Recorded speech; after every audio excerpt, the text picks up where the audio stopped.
selamat datang di channel Well Education, membangun kekayaan dengan pengetahuan. Lu pernah ngerasa hidup kayak gini?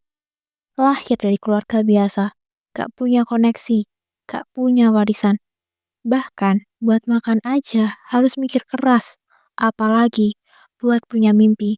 Setiap hari lu kerja keras, tapi hasilnya cuma cukup buat nutup kebutuhan bulan ini.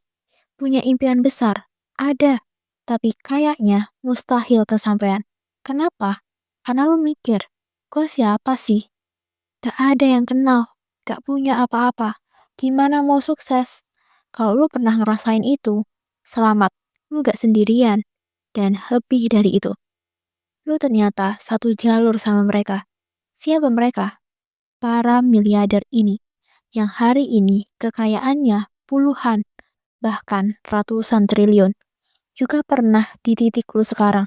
Bahkan lebih parah, mereka mulai dari kondisi sangat terbatas, tapi mampu melihat peluang dan membangun relasi seiring waktu. Dan hasilnya, hari ini mereka jadi pemilik kerajaan bisnis yang lu lihat di mana-mana. Nama mereka ada di gedung, di televisi, di pusat perbelanjaan, di dunia perbankan, di udara, bahkan di laut. Jadi, jangan buru-buru nyalahin takdir. Jangan buru-buru bilang, hidup lu gak adil. Karena bisa jadi, lu cuma belum ngeluarin semua potensi lu. Dan di video ini, gue bakal bongkar 5 tokoh hebat yang sukses mulai bisnis dari nol. Bukan karena warisan, tapi karena mereka mau berjuang. Ini bukan cerita dongeng. Ini bukan motivasi murahan. Ini data. Ini fakta. Dan kalau lu pengen terus dapat konten kayak gini, yang bukan cuma inspiratif, tapi bisa ngebuka mata dan nusuk realita, klik tombol subscribe sekarang juga. Gue janji, tiap minggu lu bakal dapat konten yang bikin lu mikir lebih jauh, kerja lebih keras, dan hidup lebih tajam.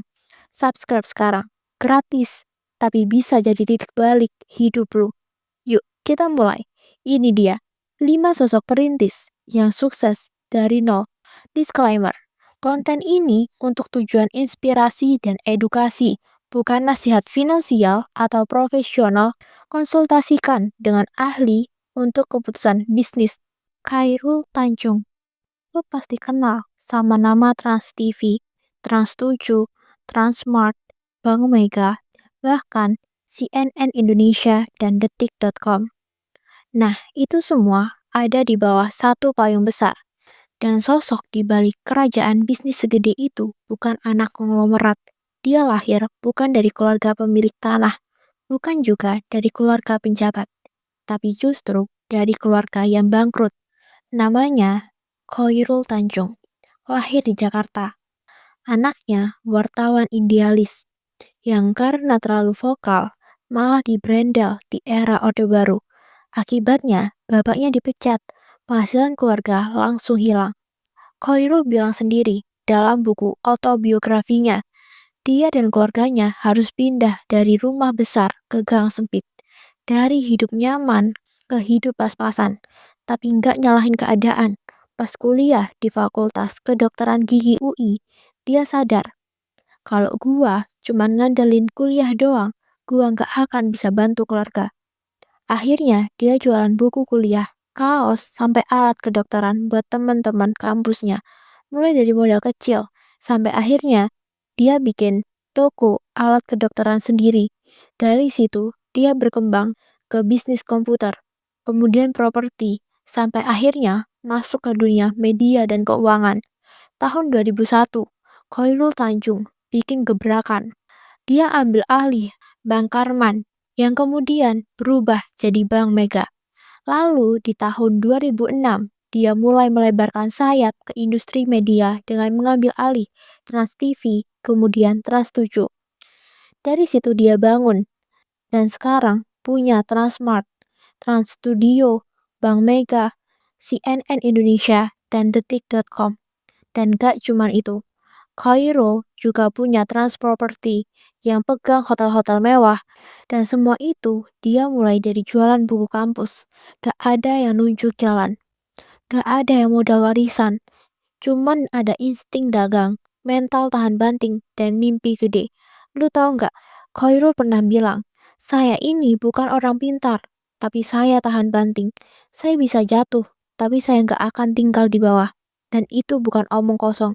Karena kalau lu cari siapa pengusaha paling tahan banting yang pernah lahir di Indonesia, nama Khairul Tanjung selalu ada di daftar teratas. Dulu, dia cuma dikenal sebagai anak singkong, istilah yang dia pakai sendiri buat nyindir bahwa dia berasal dari bawah. Tapi hari ini, dia buktiin bahwa anak singkong pun bisa duduk bareng para raja. Pertanyaannya sekarang, lu mau terus jadi penonton hidup orang lain? Atau mulai dari bawah dan bikin cerita lu sendiri? Aguan Sugianto Kusuma, Raja Properti dari lantai bawah. Agung Sedayu Group, dan pendirinya Aguan Sugianto Kusuma. Tapi lu tahu nggak, dulu dia bukan siapa-siapa. Aguan lahir dari keluarga biasa, bahkan bisa dibilang pas-pasan. Dia nggak kuliah tinggi, nggak punya warisan, dan nggak punya nama besar. Pekerjaannya penjaga gudang. Iya, gaji kecil, kerja dari pagi sampai malam. Tapi dia jalanin semua itu dengan rasa lapar akan perubahan. Aguan gak sekedar kerja, dia ngamatin pola. Siapa yang ngedrop barang, siapa yang beli, barang apa yang cepat laku, jalur distribusi dari pelabuhan ke toko. Dia pelajari itu pelan-pelan, diam-diam, tanpa banyak bicara. Aguan mulai meletakkan batu pertama kerajaan bisnisnya. Lambat laun, dia paham satu hal. Yang pegang kuasa dalam perdagangan retail skala besar bukan cuma pedagang, tapi yang punya tanah dan bangunan tempat para pedagang itu jualan. Akhirnya, dia beralih ke bisnis properti. Dari situ, Agung Sendayu Group lahir. Bertahun-tahun, grup ini jadi pengembang paling agresif dan paling strategis, terutama di kawasan Jakarta Utara, Barat, dan Pusat.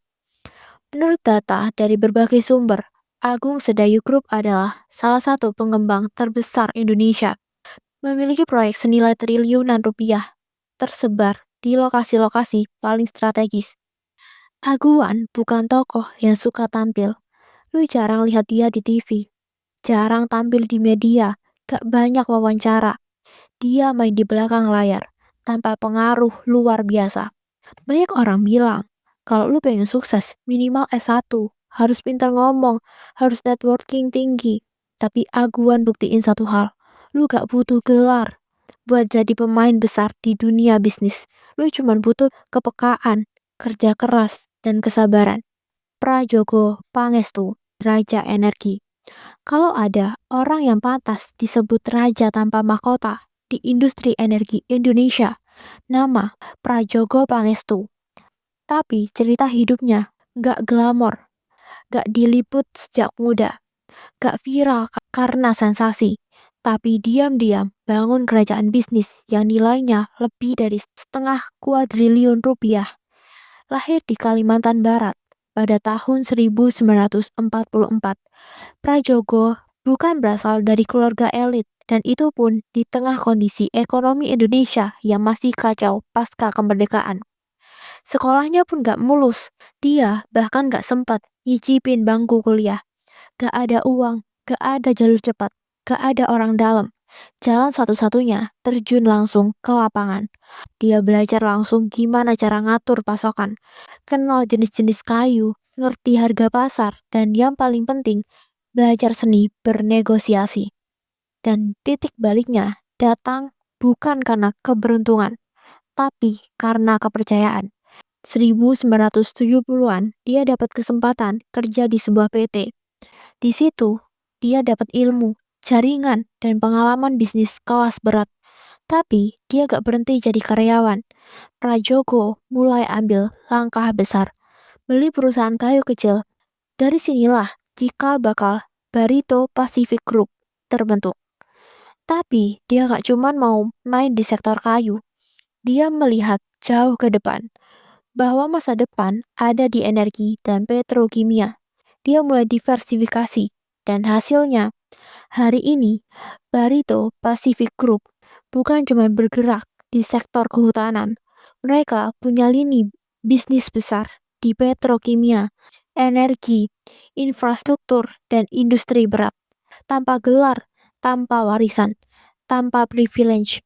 Cuman punya satu hal, kemauan buat belajar dari bawah dan keberanian buat ambil resiko besar.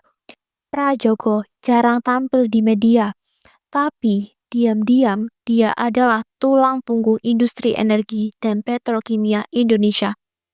Jadi, kalau lu masih mikir, gue nggak punya siapa-siapa, gimana bisa sukses?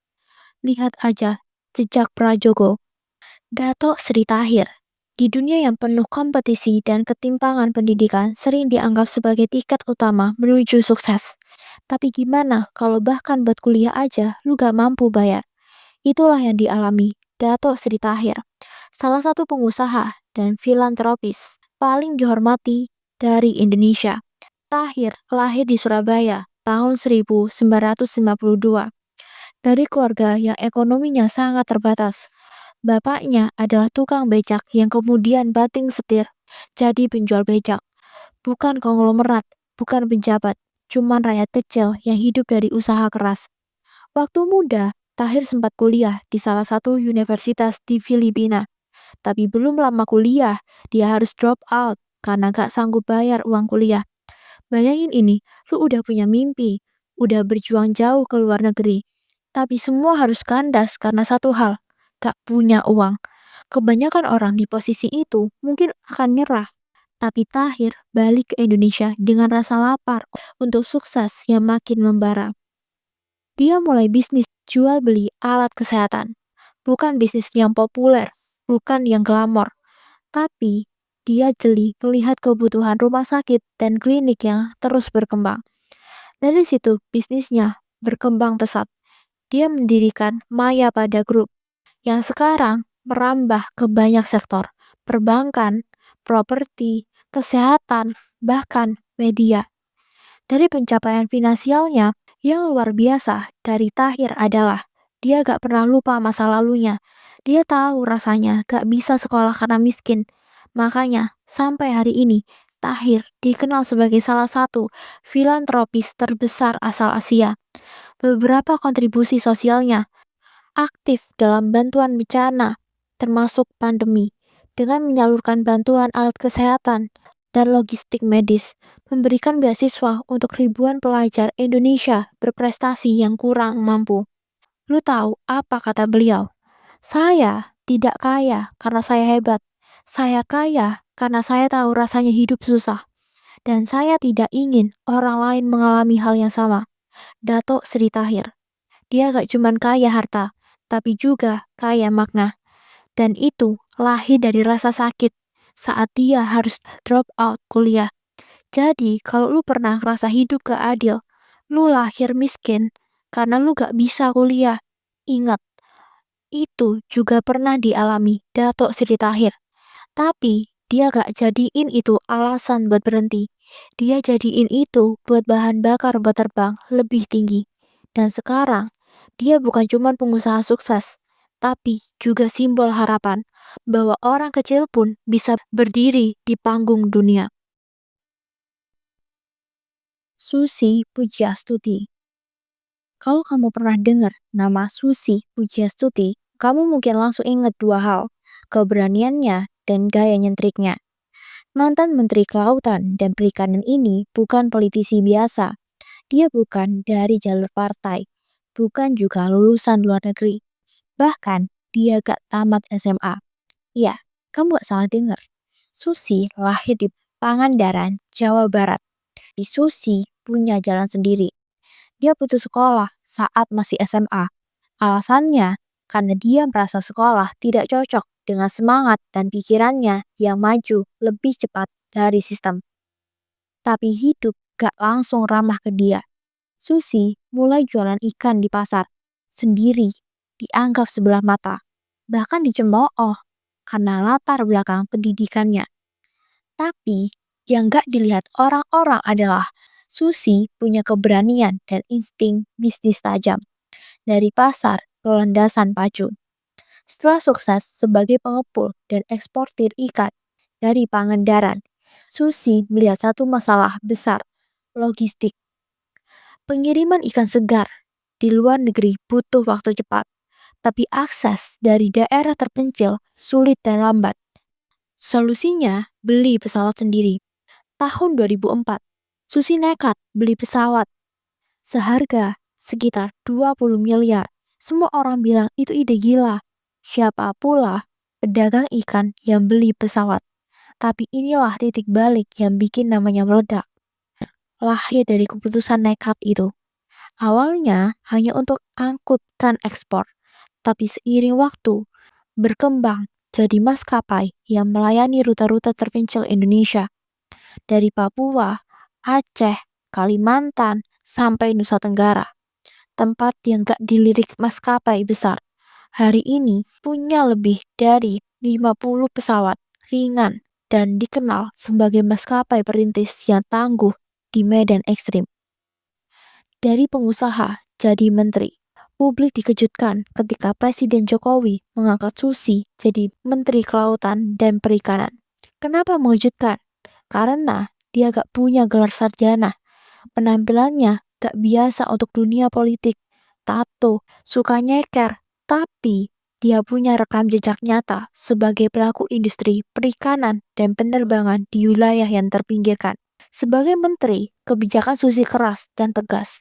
Dia dikenal dunia karena berani menenggelamkan kapal asing pencuri ikan. Integrasi gak bisa dibeli. Susi gak cuman kerja, dia punya prinsip. Kalau kita gak punya modal, satu-satunya kekuatan kita adalah kejujuran dan keberanian. Dan itu bukan omong kosong. Dia rela melepas jabatan. Jabatan menterinya gak diperpanjang, tapi dia keluar dengan kepala tegak, dihormati oleh publik dan dunia internasional. Dia juga pernah menerima penghargaan tertinggi di bidang konversi laut, masuk daftar wanita paling berpengaruh di dunia.